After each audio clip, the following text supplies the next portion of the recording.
Place aux tractations de l'entre-deux tours après le premier round de la primaire socialiste et l'UMP qui surveille de près l'attitude de François Hollande et Martine Aubry sous l'influence d'Arnaud Montebourg. Bonsoir Bernard Debré. Merci d'être en direct ce soir avec nous sur BFM TV. Vous êtes député UMP de Paris. François Fillon a dit cet après-midi attendre de voir si Hollande, Aubry, les finalistes auraient, je cite, le cran de tenir la ligne social-démocrate ou s'ils vont céder aux surenchères de l'aile gauche. Vous les mettez en garde vous aussi ? Non, écoutez, nous sommes dans un moment de démocratie, il faut laisser les socialistes faire ce qu'ils ont envie de faire. Mais incontestablement, et on le voit bien, il y a un petit penchant à gauche. Montebourg a fait un score qui était important, 17%. Il représente l'aile gauche.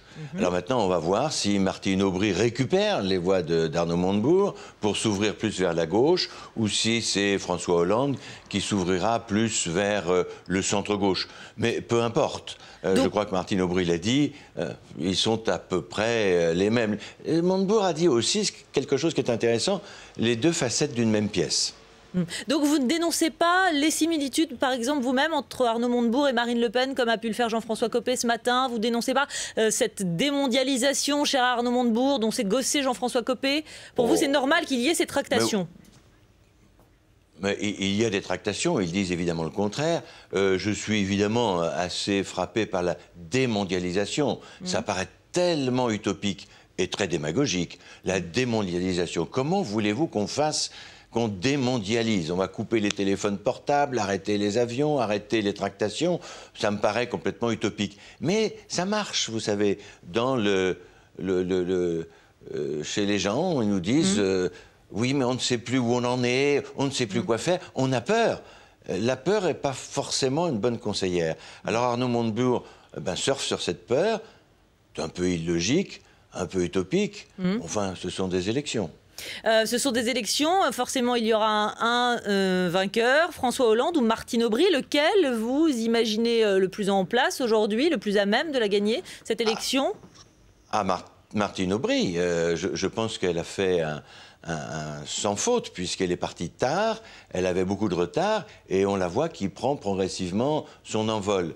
Et on voit incontestablement une tournure un peu gauchisante, sans que ce soit péjoratif. Ouais. Et je pense qu'elle va prendre l'ascendant sur François Hollande.